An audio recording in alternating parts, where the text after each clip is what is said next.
Welcome into episode 9 of the Bobcast. I'm Dan Wallace here with you. The Bobcast, a weekly coaches show featuring all in-season coaches. And today we start with women's head soccer coach Brian Parker. Coach, you have to call it a good week. You only have one game. You play Southern Virginia, but you lock up the number 2 seed in the Capital Athletic Conference tournament. And that's the same seed you had last year, so you have to consider that a successful season already. We're pretty pleased. I mean, obviously, CNU has separated themselves. I think everybody realizes that with the talent they have down there. So the battle for second was on. You know, we had that early game with them and kind of realized it was probably going to be hard for anyone to get points from CNU. So yeah, we're pretty happy. I mean, there's certainly a business-like approach you need to have week to week to continue to perform at a high level, and our players really developed that. And I think it's a testament to the overall mental toughness of the team, and I think the senior leadership was very valuable. Well, now let's talk about the lone game that you played in the past week. You had to travel down to Buena Vista to take on the Southern Virginia Knights, a 1-0 lead, and this speaks volumes, this game, to what your entire season's been. We'll get into the rest of it in a second. Brooke Shahady gets your own goal, your only goal. You get a clean sheet against the Knights. What did you see from that game? What did your girls do well, and how does that prepare you for the Capital Athletic Conference tournament? Well, I think everybody realizes that's a tough drive and play game for us down there. The facility's great. I mean, the setup there is familiar to us. But it's tough to get the engine going after a long trip like that. But we fed our team very well. That was helpful, and so I think they felt pretty well rested and prepared. We played just well enough, to be honest with you.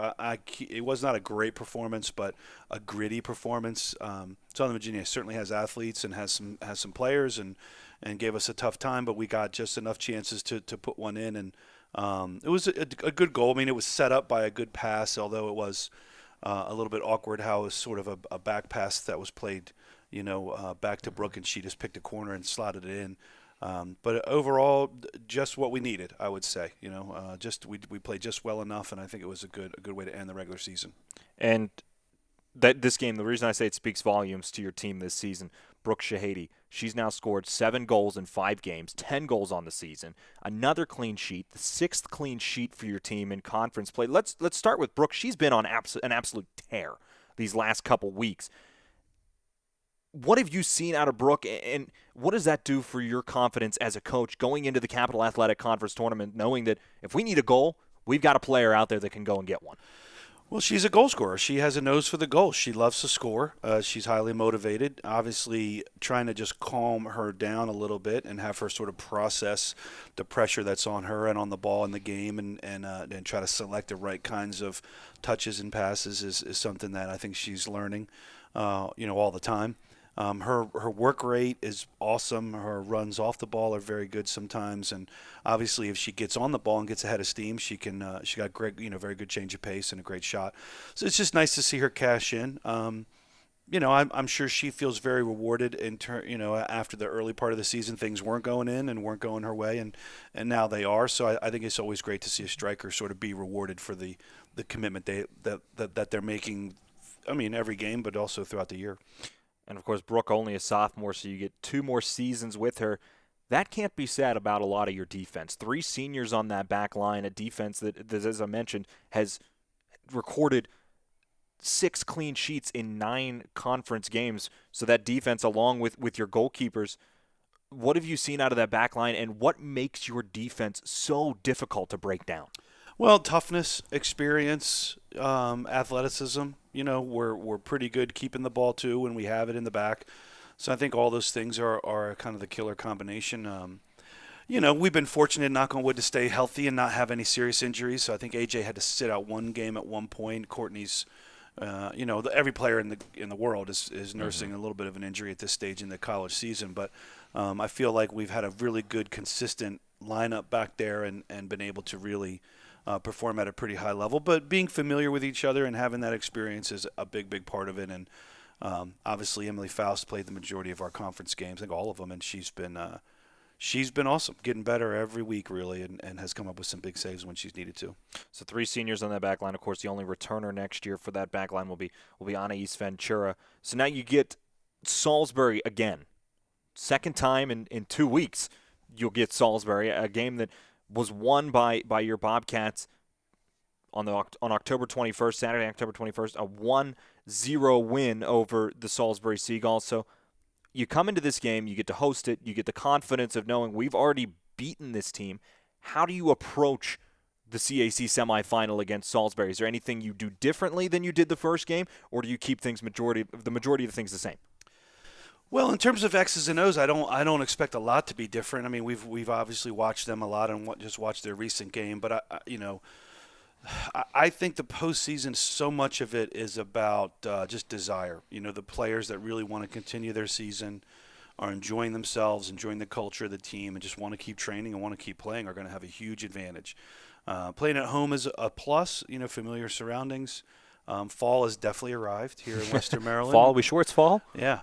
Maybe we did skip fall, but I think there's some built-in things that are going our way. I think, but there's no question that you put the past result out of your mind. If you're obviously we got the goal and we shut them out, so we gain confidence from that. But we certainly take absolutely nothing for granted, and they're going to be tough. I mean, it's a great game against pretty equally matched teams that do some similar things, and I think it should be a sort of an epic playoff game. So hopefully our kids are ready. I think they will be. Taking last game out of it completely, the last win over Salisbury, what do your girls need to do to come away with the victory and get into the conference championship game? Like I said, I think a lot of it is just motivation. They got to want to train on Thursday, and they've got to want to train next Monday if we want to win this thing. I think obviously we want to take care of the ball, have a good speed of play. Salisbury's athletic, will pressure us, will press us as much as anyone probably has in the conference, and so. There's always a focus on that. I think we want to put the ball on the floor and let our skillful players have it and really move the ball on the ground. Obviously, we have to defend their playmakers and their center forward who's been cashing in lately.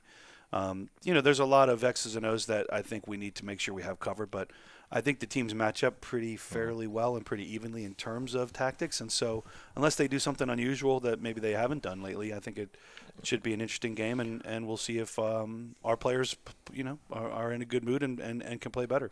Now, we won't get to talk to you before the Capital Athletic Conference Championship game, which would be Saturday, November 4th. So I don't want you to look past Salisbury, but I do need to ask you, should you beat the Seagulls, how do you feel that your girls match up with either Christopher Newport or St. Mary's, whoever wins that opposite semifinal?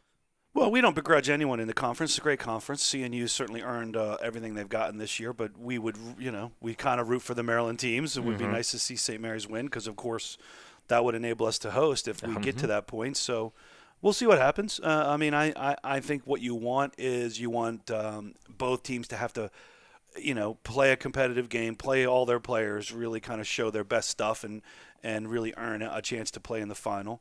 I think CNU's favored in anybody's mind, really, with the season they've had. But St. Mary's is on a good run and scored multiple goals against Mary Wash, and we'll be highly motivated to go down there and give them fits. But either way, I think everyone would view CNU as the tougher mountain to climb, so to speak. But we'll do some different things and try to make it difficult for them. But obviously, hosting St. Mary's would be awesome. So we'll take what we can get, and we'll just be happy to be playing Saturday.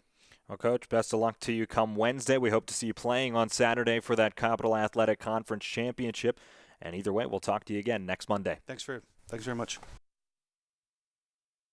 I'm joined now on the Bobcast by head football coach Delane Fitzgerald. And I'm gonna start today with something simple that I don't even know if you're going to want to answer the way I want you to answer. But you can't ask me anything that's too simple. And simple is my game. Exactly. Let's do it. So, was it fun? Friday night, was it fun? You beat your old team. Was it fun? It's a lot more fun than the alternative. Go down to Southern Virginia, lose to your former team? That's twice as much answer as Bill Belichick would have given you this morning. That's true. Winning is always more fun than losing. And I could get real deep in this. I'm a fan of Southern Virginia University and a fan of their football program and what the university believes in. I have no ill will towards Southern Virginia University, and never will. They gave me a paycheck and paid me to coach football for 8 years and allowed me to feed myself and to feed my family. I wish Southern Virginia nothing but the best. We'll play them one more time up here next year, and then they're joining another conference. I think that's a good move for them. I think it's a good move for the ODAC conference. I think it's a good move for Southern Virginia University. But Yeah, I'm a Southern Virginia fan, and I'm a bigger Frostburg State Bobcat fan. Absolutely. So now give me another simple question. What did you see out of your boys on Friday night? It's weird to even say that it was Friday night. First off, that's Yeah. odd to think that it was Friday night, but a 35-3 win over Southern Virginia. You have to deal with a style of football that you don't see very often. You have to deal with the triple option and all that stuff. You come away defensively only allowing 3 points. A fantastic game. You put up 35 on the offensive side. What's your takeaway from Friday? Yeah, first thing, you make me smile every time you call them my boys, because I look at them and they're not boys. They're young and aspiring young men, adolescent males trying to better themselves on and off the field. But that's the way I see them now. And calling them my boys, I have daughters. I have all daughters. So when I see them, I think of them as sons. The coach's curse, right? The coach's curse. There you go. All girls. All girls. But I have 120 sons. Yeah, I don't think of them as boys, but yeah, young men who our entire coaching staff in the university are attempting to mentor and better their lives. On what we faced on Friday night, yeah, on a short week, Dan, Southern Virginia is not fun to play with that offense, and on a short week it makes it even tougher. But we took 3 days of preparation, got ready for the midline triple. Defense did a solid job. Can we improve on how we played defensively on Friday night? Yes, we can, pretty easily. It turned around on offense, and we came out and played well in the first quarter. We have a bad habit right now. We'll jump out on people 21, 28 points, and then we want to coast. And we've got to get out of that habit. We have to continue to execute and perform and play at a high level, no matter what the score is. Am I proud to go down to Southern Virginia on a Friday night and get a win and get out of town? Yes, we're happy about that. We came in yesterday and showed our players, showed the young men, Dan, showed the young men some things on film that we did incorrectly that we need to improve on going forward. Our coaching staff and our players, we're still waiting on that jump, that jump vertically where we get better from one week to another. Let's talk about. Let's start when we break it down individually. Let's start with the offense, and one person I want to talk about in particular is Sergio Andino. 2 more touchdown catches for him on Friday night, and this is a kid that was not even in the top 3 on your depth chart to start the season, and he's over the past few weeks he started to have a breakout 2017. What has been the change from him that you've seen from the beginning of the year to where he's at now, and he's becoming a very pivotal part of this Frostburg State offense? Sergio is a good football player. Sergio's been a good football player since he's been here, and I can touch on a bunch of things. Sergio came out of a bad high school football program where they didn't win a ton of football games, and we've had to instill some things in him, some discipline and accountability, some leadership things that he needed to learn. And then the other thing is Sergio needed to learn and understand that if he goes out and plays well, that his teammates are going to play well around him and that we're going to win football games. And I'm not sure that he completely believed that until just recently. Now, on Sergio not being on the depth chart to start the season, he was on our depth chart.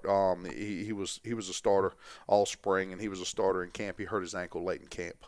That's the reason that he's kind of come from nowhere in the middle of the season. And if my memory serves me correctly, he rolled his ankle somewhere at the end of camp, started the season, and held him out for a couple of weeks. His ankle's healthy now, and he's playing really, really well. If the ball hits his hands, he usually catches it. Sergio runs good routes. The biggest thing I'd say about Sergio, and the thing that I'm most proud of in our coaching staff is Sergio has turned into a winner. On the defensive side of the football, you only allow 3 points to the Southern Virginia offense, and the one player I think we really need to touch on is the day that Zach Strand had. He ends up winning NJAC Defensive Rookie of the Week. 3.5 tackles for loss, 5 total tackles. A breakout game for Zach. Yeah, Zach is as good a freshman defensive player as there is in this conference. We have been helped over the years by freshman after freshman after freshman that come in here, and yeah, we asked them to find a way to contribute. We asked them in camp, just find a way to contribute. We're a good football program. Find a way to contribute to everybody this fall. Each day, just wake up and find a way to contribute to the program. Zach has found a way to contribute, and he's continued to show up each day with a positive attitude and a workman-like ethic, blue-collar work ethic, and he does really, really good things. Zach is a young, explosive young man. And when he's playing fast and being explosive, he's hard to block and hard to contain.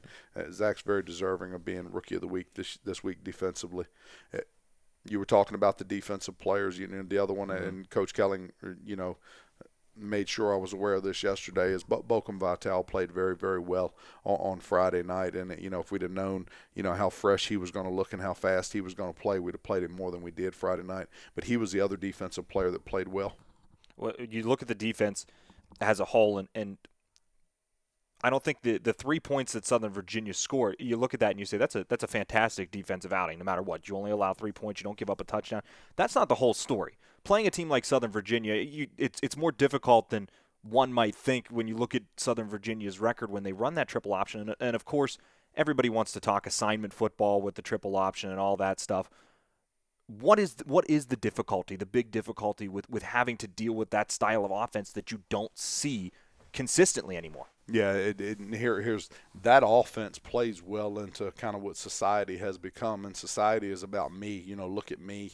I'm going to make every single tackle. I'm going to make every single play. Well, that offense doesn't work like that, and that offense makes you focus, and it makes you read your assignment and read your keys and take the correct steps and tackle your assignment on each and every play.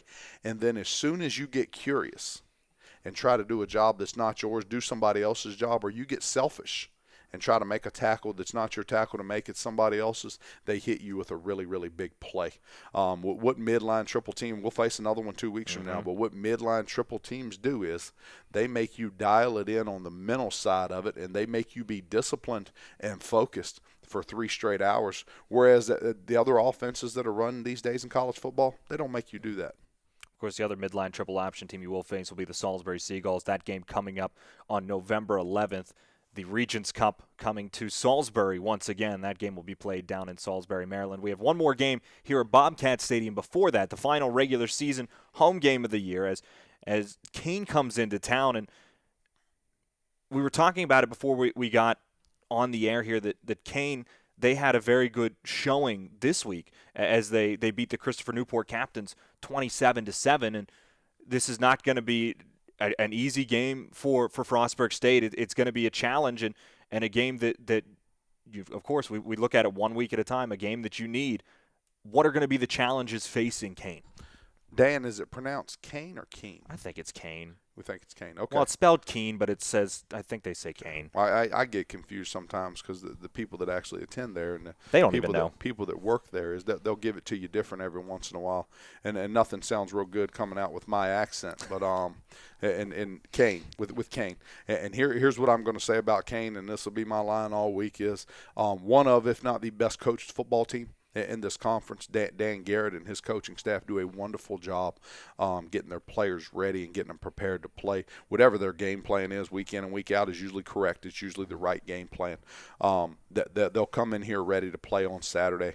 As we sit on Saturday and watched them, we played Friday night, so we sit and watched them play live stream. Very, very impressed with how big and how strong Kane is, but because they've been in the weight room and they've been prepared, just like we just talked about. Their coaching staff does a good job with that. Their sideline was excited to be there on Saturday. They were a lot more excited to play football than Christopher Newport was, and let's just be honest, that they beat Christopher Newport up. That they were bigger, they were physical, they were more physical, that they executed a lot better, they turned the ball over a lot less than Christopher Newport did, but they outplayed Christopher Newport offensively, defensively, and special teams. And most times when a team wins a game, they only beat the other team in 2 out of the 3 phases. Kane beat Christopher Newport in all 3 phases. Kane has to win the next 2 games to make the postseason and to become bowl eligible. That we're going to get their best shot on Saturday, and we've expressed that to our players. But Kane's going to come in here on Saturday and play really, really hard, because if they win against us and then they win their senior day, their home finale, that they're going to make a bowl game for the 3rd or 4th straight year. Great football program. We have to have a great week of preparation and be ready to go out and play on Saturday. Well, we look forward to seeing you play on Saturday. That game comes up at 1 o'clock on Saturday afternoon at Bobcat Stadium, the final regular season home game of the year. And the one thing that we have to mention is you got to say goodbye to quite a few seniors. That's senior day coming up, and we don't have time to get into all of them, but this senior class really is the first senior class that kind of came in with you in your 4th season. What is your takeaway? What is your fondest memories? What are you going to miss most about these young men that are this senior class? Yeah, we'll leave some out. We'll leave some out like you're. There's 20 of them. Here is one silver lining. Okay, there are 3 or 4 of them that came in here from Maryland community colleges, and they still have a year to play. And we think that 3 or 4 of them are going to come back and play again next year, which is a big deal because we'll stay as an older team next year, and instead of having 15 seniors next year, we'll have 18 or 19 again, that's a good thing. But when you talk about the young men that are going to play their final game on Saturday, and I'm going to leave out some, but Jordan Proctor was our first signee here, and very near and dear to my heart, and what a underrated player he's been for the last 4 years, but a 4-year starter and a really good football player. Took some lumps in that 4 and 6 season as a freshman and has grown into a bowl game MVP last year with 5 sacks. But we're going to miss him. We talk about we've turned this thing on some marquee players, and Niles Scott believing in us. Not Niles Scott believing in our coaching staff and our university 4 years ago. He could have very easily went somewhere else and played. Could have played anywhere in the country he wanted to play. But he chose to play. He believed in us and chose to come play for us when the football program before we got here had been 1-9. So we're very thankful for him. I could go on and on for about 20 minutes, but, Jake Townsend, what a great player. Christian Walsh, what a great player. Christian Walsh could have graduated last year and walked away. He chose to come back and play his senior season and be with his brothers and finish things the right way. And my hat's off to him and his family. Love them to death. And again, leaving out people. There's a bunch of them. Josh Washington. We're going to miss him. Dante Chenery, going to miss him. Aaron Gibson. And Gibby will think this is funny, but 4 years ago, if you'd have told me that Aaron Gibson was going to be a cornerstone in our football program and a marquee player, I'd have said, yeah, probably not. And boy, is he ever. There are times when he's the best football player on the field. There's times he's the toughest football player on the field. And maybe over the last 8-9 months, he's been the best leader of that senior group, just showing up and doing what he's supposed to do and doing it with a positive attitude and a mentality that we're going to be winners. And I'm so sorry for the ones I'm leaving out. Joe Beckford's a cornerstone of this program, no doubt about that one. But there's a bunch of them. There's probably too many of them for me to name. Jordan Brown's had a good career here to running back position. I don't want to leave out anybody. That's the bad part there. But I think I've named most of them. But I'll do this, and then we talked about the players on the team being my sons. That group that believed in our coaching staff when there was no tangible evidence that we were going to be any good. Very special to me. Well, let's send those young men out with one more win at Bobcat Stadium. Kane coming to town, 1 o'clock start on Saturday afternoon. Final home regular season game of the season. We hope to see everybody out there. Coach, thanks for your time. We look forward to a big win on Saturday. Dan, thank you for having me. I'm joined now by men's and women's head cross-country coach Dale Louie. Coach, both of your teams, they traveled down to Christopher Newport this weekend as it was the conference championships down in Newport News. Let's first talk, before we talk about the individual results for either the men or the women, the challenges that may have come along with that course down at Christopher Newport. We'll get into the results afterwards, but from watching from the sideline, what did you see that could have been some of the parts of the course that were difficult, some of the parts of the course that you think your teams dealt with rather easily, and what were your takeaways from the championships? Yeah. It was a nice course. I think perhaps from a standpoint of race pacing and strategies, probably one of the difficulties was the fact that there were some loops in there, and those loops went in some opposite directions at times. And I think once you run a course like that several times, it's somewhat similar, becomes somewhat similar to a track where you can get yourself in a real rhythm. I think there really wasn't anything the matter with the course. I think it was more just the familiarity with the course was maybe a little bit of an issue for some of our people. It's hard to weigh because championships, people get it cranked up, and so sometimes people do things that they maybe shouldn't be doing.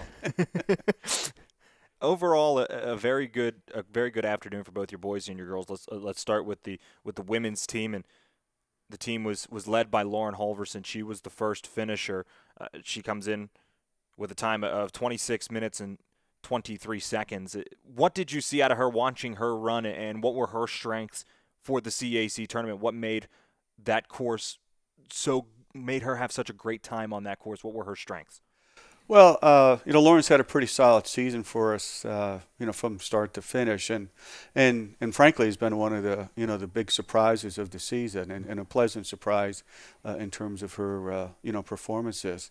I think she paced herself relatively well. She would probably say that maybe she went out too fast from the standpoint of there was a point in the race where I think she really thought about dropping out, but she hung in there. Ran a pretty decent time. I would hope that she reached that point in that race that all distance runners have to reach, where you have to understand at a certain point it's going to hurt, and it's just how much do you want to push through that. Mm-hmm. And if she can take something away from that race, I think she'll be a better racer down the road. The next two finishers on your team, Sarah McCurry and Michaela Garrison, both coming in with good times as well. What did you see out of those two Saturday? Sarah's been in the long road, come back from some mineral deficiencies and things, and every week she just keeps getting a little bit better. So I saw that again on Saturday. I would anticipate that by the time we get to the regional meet, she's going to be stronger yet. She still is very much learning to race. This is only her second year of competitive cross country. She's really just been a remarkable story in terms of what she's been able to accomplish in a short period of time. Pretty steady pace for her the whole way around, hung in there well. Michaela Garrison struggled some. You saw this from a lot of teams down there. It wasn't a real hot day, but it was hot enough that it did have, you could see it had an impact on a number of people. In fact, there were a number of people that were actually taken away in ambulance after the races were over or didn't finish the race and things. So I think, that was almost more of an individual reaction to things than a, blanket across the board. Now let's jump over to the men. The men take 6th place in the CAC championships. Blanket question here across the whole team. What did you see out of the men, and what made them successful on Saturday? Be honest, Leslie, I'm not so sure successful is the right word. We knew that it was going to be difficult to move up in the standings from where we were last year. I think we could have at least held that 5th place spot that we had the year before. We just didn't get it done, and we were really helter-skelter all over the course with a number of people. Our team finishers were far more jumbled than at some other points. We weren't necessarily pleased, with how our men's team did. We expected them to do a little bit better. We hope that regionals is a chance for redemption for them. A couple individuals of note. Robbie Romano, he's led the way for your team the entire season. Only a junior, he'll come back next year to Frostburg.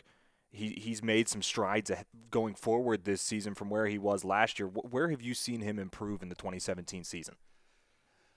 Probably consistency more than anything else. Race to race. You go back and look at his career. He's had some very good races, and he's had some races where things have not gone very well. So the level of consistency that he's been at this year has been one of the things that's probably has stood out. He's certainly a stronger runner. For him to take the next step, he has to be willing to trust his training and trust his ability to run with not necessarily the top 3 or 4 racers, because some of them sometimes don't run smart and They're not there at the end of the race. But there's, like Saturday, there were two distinct groups. There was a group of really only about 5 or 6 guys, and then there was a group of probably another dozen or so people. He needs to get with that group.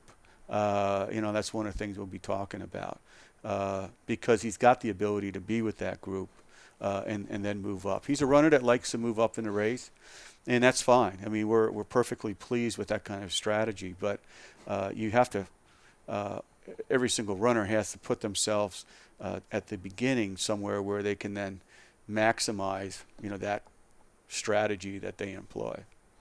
The other finishers in the top 3 for the men, Timothy Wolodkin and Braxton Clark. Let's talk about those two for a second. Wolodkin comes away with a season best time on Saturday. What did you see out of him? He's getting smarter with his racing. Timmy is one who does like to go out fast. It is not unusual in the first half mile to see him maybe at times 50, 60 meters ahead of Robbie Romano. He pulls sometimes 1 or 2 other people on our team with him, which is something that concerns us at times. But he's learned to settle in a little bit after. It's good to go out like that. There's nothing to matter as long as you settle into your race. And I think he's learning to settle in to his rhythm there. Again, as I've said a couple times here, he's another one of these individuals that just needs to learn to push through. And once he does that, he's going to take that next step. And quite frankly, both of our teams are poised to do that. Individually, they're going to just have to learn that themselves. The other one, Braxton Clark. Braxton, a first year, and he sets a career best in an 8K this weekend. And it seems to me that there's a lot of room for Braxton to grow, and it seems like his ceiling could be very high. Absolutely. He's got a lot of talent. He's been another one of the real pleasant surprises we've had this year, and we've had a lot of them.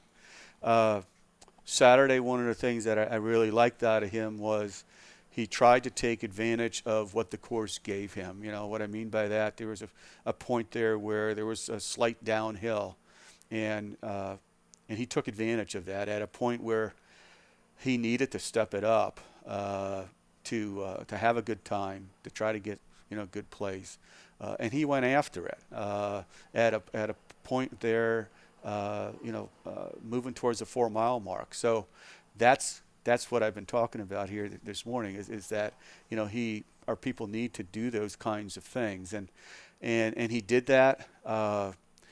Was he hurting at the end? Yeah, he was, but again, I think he'll be better for it down the road. Well, Coach, a good weekend for your boys and your girls. The Mideast Regional coming up in a couple weeks. We'll talk to you about that when we talk to you next week. Okay, thank you very much. We're joined now by men's and women's head swimming coach, Justin Anderson. Coach, a good start to the season for both of your teams. You rattle off 4 wins before we even get a chance to talk to you. You have a meet on Friday against Mary Washington, Roanoke, and Ferrum. All 3 of them coming here. You take 2 out of the 3 in terms of the results, and overall it was a very good day for your swimmers. We'll get into the individual stuff in a minute, but as a team, they had a fantastic outing on Friday night. Yeah, they really stepped up across the board. We knew we were going to have some really awesome races with Mary Washington and Roanoke and Ferrum. To be able to swim some of the best people in the conference and come out on top, setting some lifetime best times for our kids and some program best times was a great way to kick off our home season. Nice to see some records taken off the board and see some people do some things this early in the season that they've never done before. And we start with the women's, and Macy Nitchie. She was CAC Swimmer of the Year last year, and she picks up right where she left off, winning event after event after event, and in 200 free, breaking the school record. What's it like to coach somebody who's just such an amazingly gifted athlete? It's been really exciting to work with Macy the last 4 years. I'm really excited with what she's doing this senior campaign. Basically, each meet she's stepped up, and Macy's a real racer, so if there's someone in the pool that's close to her time-wise, she's going to give it everything she has to try to beat them, and usually that results in a season best time for her. And it's just been so cool to watch her progression from someone who coming into the program was, going times that wouldn't have placed her in the top 10 in the conference, and to have her lead the conference in all of her events at this point in the season. has been really special. Another female swimmer that had a fantastic day on Friday was Maddie Weinberger, and she breaks 2 more school records. She gets a win in the 50-meter breast, and I think some of your other swimmers may get lost behind Christian and Macy because of all the accolades that the two of them have acquired over their time here at Frostburg. But Maddie, in her own right, is fantastic as well, and breaking school records. And it seems to me, just watching that one meet on Friday, that there's been a lot of improvement for her come from last year already. Yeah, Maddie's having a great year. She's really worked hard in the weight room the last year and a half, and it's really paying off in the pool this season. Her 100 breast and 50 breast look better than they've ever looked before, and her 100 IM also has been phenomenal. And I'm really excited to see what she'll do as she continues to train and push in those events as the season continues. And of course, we have to talk about Christian March, too. Christian broke 2 more records, 2 more school records on Friday as well. He's the reigning CAC Swimmer of the Year on the men's side, and kind of the same question that I gave you with Macy. He is just a phenomenal athlete in his own right and an extreme competitor, and you've gotten to see him grow 4 years of being here at Frostburg State, and what's it been like to coach him so far? Yeah, Christian's a really coachable athlete. We're always talking, post-race about what he can do to improve, what he can do to tweak, how the race felt, where his stroke counts were at. Little things that are going to make a difference come taper time and championship time. And just like Macy, Christian's a racer. I know he was excited this weekend to be able to step up and race some kids from Mary Washington who have had top times in the conference and the breaststroke events. And to be able to come out on top was a good way to start the season with our conference opponents. So then you go on Saturday, you have another tri-meet, two more scores, and you end up with a win over Alderson Broaddus on both the men's and the women's side, and you lose a very, very close result to Washington and Jefferson on both the men's and the women's side. What did you see out of your swimmers on Saturday afternoon, and what made that event against Washington and Jefferson such a tight competition? Yeah, the Washington Jefferson Alderson Broaddus meet was a great opportunity to see how we swim with, not a lot of rests, not a lot of recovery time from our Friday night meet, which is exactly how championships are going to be. So it was a good opportunity to get up, be a little bit tired, and see what we can do. Meet was obviously very close. Unfortunately, Washington Jefferson has diving, and they scored diving as part of the meet. And really that was the difference for the women. Had diving not counted towards the scores, since we don't have diving boards, the women would have won by 10. Instead, we lost by 5. And that was even with one of our girls stepping up on the boards with no diving experience this year and taking a point for the women on that side. On the men's side, the result would have been the same with or without diving. Without diving, we would have only lost by about a point or 2, so even closer. Obviously, another really strong team, great opportunity to race. They've got some really solid athletes, some great sprinters, so it was a good opportunity for our strength group to get some solid racing in, and to do 200 strokes for the first time this season and see where we're at and where we can improve. We're excited to see what we can do this weekend. One more athlete that I want to talk about before we get into the event coming up this weekend. You bring in another Paralympian to your team this year in Connor Giaffrida, and he breaks 3 U.S. Paralympic records on Friday. He breaks another one on Saturday. He's now your second Paralympian that you have on your team, and you've started to acquire a ton of experience working with these kids between Zach and Connor both, and what you did with the U.S. Paralympic team during the season last year. What's it been like to coach these two? And they are themselves just such gifted athletes that we're seeing records for these two drop left and right. And what are you able to instill in them, and how are you able to help them along in their journey? Yeah, it's been incredibly special to have the opportunity to work with both Connor and Zach. I never imagined in my coaching career that I'd be as involved with U.S. Paralympic swimming, and didn't even realize what the community and the sport was like until I started working with Zach. But Connor is definitely a competitor, just like Zach, and each meet he's asking, okay, what do I need to hold to break a lot of these records that are Zach's records on the American record side. And he's really aware of, okay, this is where I need to be, this is what I need to do, this is what I need to start focusing on in practice. And it's been extra exciting as both of them are heading towards World Championships at the end of November, to see them swimming so well, and to see Connor doing times he's never done before and dropping huge amounts of time in all of his events. Heading into World Championships in Mexico City, it'll be exciting to see if he can earn a medal for the U.S. and come back with some hardware. The last thing we need to talk about this week is the meet coming up on Saturday. Salisbury comes into town. What do you hope to see out of your swimmers, and what do you expect to see out of the Seagulls coming in to Frostburg? Yeah, I expect it to be a great matchup for both teams. I think this will be the most competitive the meet's been for us against Salisbury since I've been here. I think we've got a great opportunity coming away with some wins. We've never beaten Salisbury in conference competition, so it'll be a really exciting opportunity to see if our women can come away with a win and if our men can do the same. Well, Justin, thanks for sitting down with us for a few minutes this morning, and we'll talk to you again next week. Yeah, thanks for having me. I'm joined now by head volleyball coach Becky Fletcher. And coach, an interesting weekend for your girls. You go 1-1. We'll start with Friday in what was a hard fought. And we were talking before we even got on about your girls still played well, and you said that might not be the right word. They played extremely hard. Yeah. They left everything out there, and it just wasn't quite enough. Right.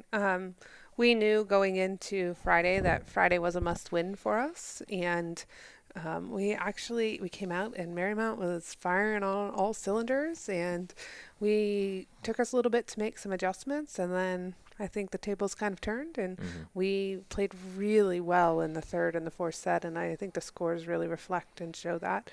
And then just kind of got away from us in the fifth set.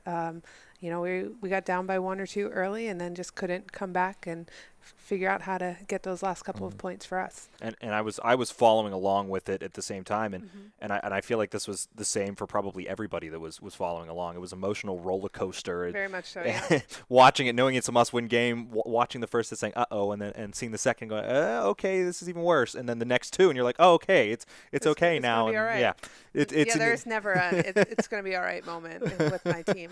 It's just an interesting kind of atmosphere around it, just watching it.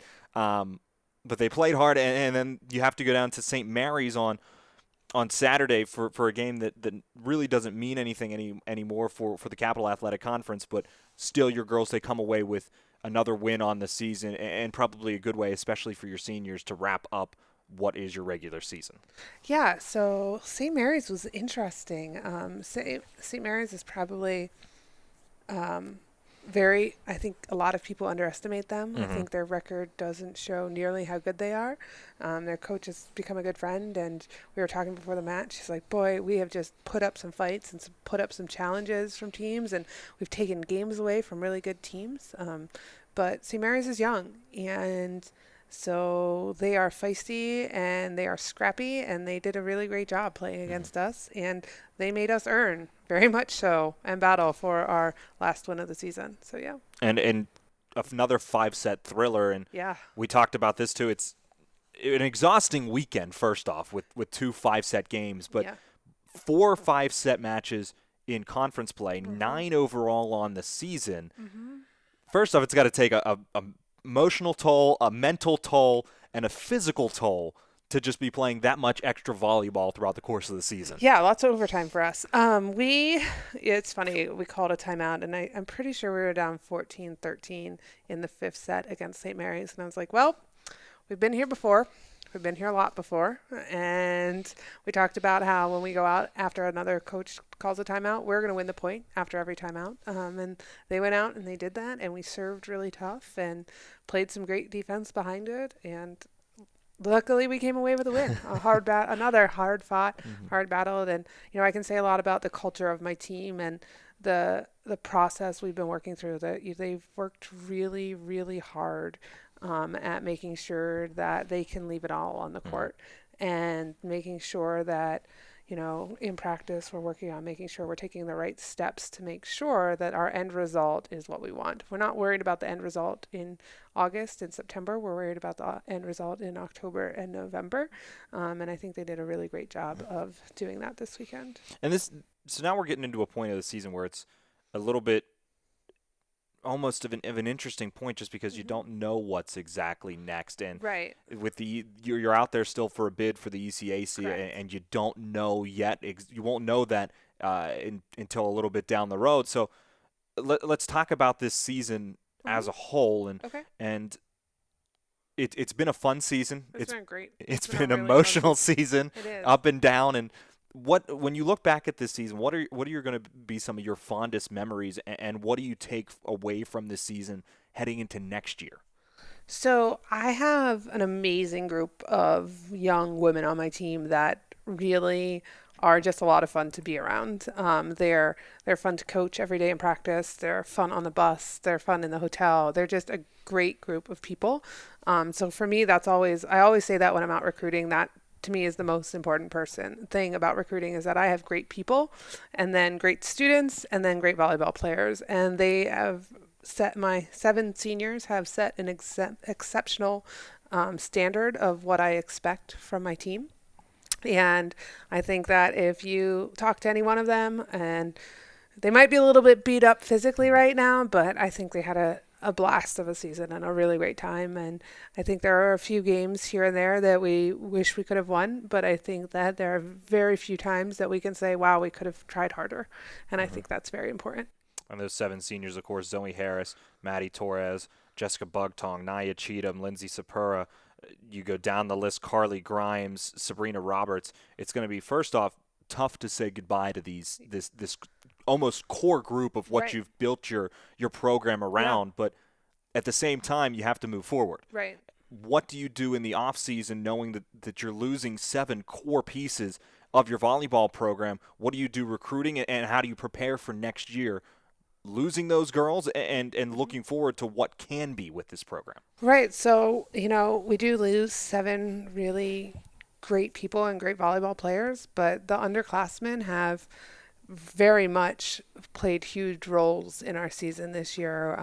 If you look at our serve receive and our defense, and our second setter, Katie Anyundo, has played a huge role for us this season, as well as our 2 middle hitters, Ashante and Biamba. So I think that the future of this program is very stable, which is a good thing. I think we lose a lot of leadership, and I think we lose, obviously losing a senior setter and a senior libero and a senior right side hitter in Naya those are things that hurt a lot, and those are hard to replace. And I don't think you necessarily try to replace them with someone who is exactly like them. I think that you go out and you find what's the best fit for your team. And recruiting wise, that I'm pretty excited about what we have coming in there and what we still have on the books and working on there.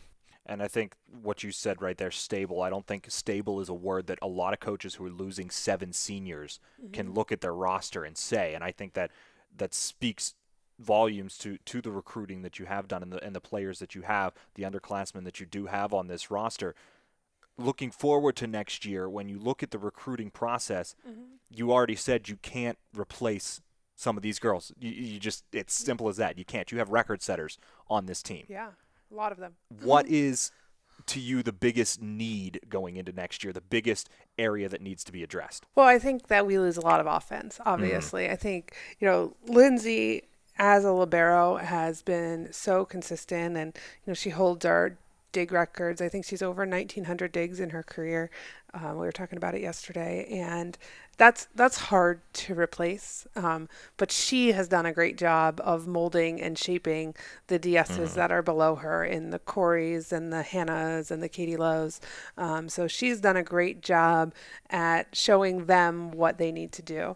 Our offense, we lose, Zoe and Jessie Bugtong and Sabrina and Carly had a great offensive and defensive role for us, and Maddie. I think that we have to make sure that whoever we bring in is ready to jump in and play and ready to compete at a pretty high level. I think that a lot of the times recruits think they get in here and they're like, oh, it's going to be good, it's going to be fun, it's not going to be so hard, and they get into our conference and they're like, all right, well, these teams in this conference are a lot better than I expected, and the game's a lot faster than I expect. So our job, and I say it all the time to my recruits, is to go out and recruit people better than what we have. And so that encourages my current players, my returners, to work hard in the off season to make sure they're getting better, and it makes my incoming freshmen make sure they're working hard in the off season. Well, we're not sure that we're done with you yet. Yeah, we're not sure yet. We have the ECACs potentially coming up, but if this is the end, it's been a fun season. If not, we'll talk to you again next week. And Becky, thanks for joining us. Yeah, hopefully we'll talk to you next week. Joined one last time on the season by men's head soccer coach Keith Burns. Coach, when you look at this week, you end the regular season on a high note. You get Southern Virginia a 3-0 win. We'll start with that game, the game that gets you guys into the CAC tournament. A strong overall performance from your boys. 3 goals on the board. Haven Mackey scores. McCord Harris gets one. Haven Mackey scores again. 2 goals for Mackey on the day, and a clean sheet kept by your boys as well. Overall, 21 shots on the day. It was a strong outing, and you have to be happy from what you saw from your boys. Yeah, I mean, they were under a little bit of pressure knowing that it was kind of a first-round game because if we didn't win, there were no playoffs. So I think at the beginning it took a little time to settle down, but then I thought we got things under control, created opportunities, and finished off some of the chances. I mean, the PKs were good scoring opportunities that were taken away by fouls. So, yeah, overall, the team responded significantly well from the weekend, and they did what they needed to do to kind of push themselves forward. And let's talk about Haven for a minute. Haven, a transfer that you bring in this year from Pitt Johnstown. He ends up with 2 goals. He draws the penalty to create the first opportunity. Then he scores in the second half, which was a beautiful goal for Mackey. What has he brought to this team, and where can you see him going into the 2018 season? I mean, he's a different type of forward for us. He's basically put your head down, go to goal, strong, fast, and it just hits the ball really well. He's not the overall crafty, trying to do a ton of moves type of guy. He's just going to beat you with what he has. And when he gets into open space, he's very, very dangerous. So if he can start to create his own shot, find ways to get his shot, then he could be a very significant figure going forward because he can put the ball in the back of the net. I mean, there's no doubt about it. So your boys draw the 6th seed in the CAC tournament. You go down to Mary Washington on Saturday, a game that was a 3-1 loss against the Eagles. A game that watching myself didn't seem like your boys really got into much of a rhythm. What did you see from that game on the sideline? I mean, Mary Washington's a good team, so you got to give them credit. I mean, their style kind of dictated the game, and we were always kind of playing a little bit of catch up, and then set pieces have been kind of our Achilles heel all year. So we gave up the free kick goal, which we kind of saw it coming, and we still didn't defend it. And then we gave up a rebound on a long throw-in, which was a great shot, but we still can clear the ball out better. And it put us behind, but then we responded, got back in it. But then that third goal, I think, kind of really swung the momentum their way. And I don't know if our guys it kind of was crushing a blow. So all the credit to Mary Wash, they deserved it. Mary Wash, they move on, and they will take on St. Mary's in the semifinals of the CAC tournament. Now that your season is over, what do you look back on, and what are your fondest memories from this season, and what are your takeaways that you can use heading into the 2018 campaign? Well, I think getting into the playoffs, obviously, initially we would always set our goals a little bit higher than to be a 6th seed, but that's what we were picked to finish, so we kind of finished status quo there, I guess. But with 13 freshmen and 16 new players, I do think the team grew throughout the year, and they really thought they were in every game. We just didn't have whatever it took this year to find in the back of the net or finding that way to win a game. We were just always capable of competing. So we've just got to take that step going from competing to actually winning, and that'll kind of be our focus for the offseason, I think. Going into next year, you do lose 5 seniors on your roster this year. What will be your focus in the offseason in terms of what you look to bring in that you think can help this team? What are the positions that you feel have the highest need in terms of finding depth and finding players that can help your squad? I mean, it's all over. I mean, we're losing players from the back line, the front line, the midfield, and clearly scoring goals is something that needs to be a focus, whether it's returning players stepping up or new players coming in. The back line, we're losing a senior center back, so shoring that up and making sure we're not giving up goals because that was a concern for a while too. And then Ernie and Rod, they sucked up a lot of minutes in the midfield this year, so losing those two, we're going to need some big replacements there. So I mean, there is some talent on the team returning.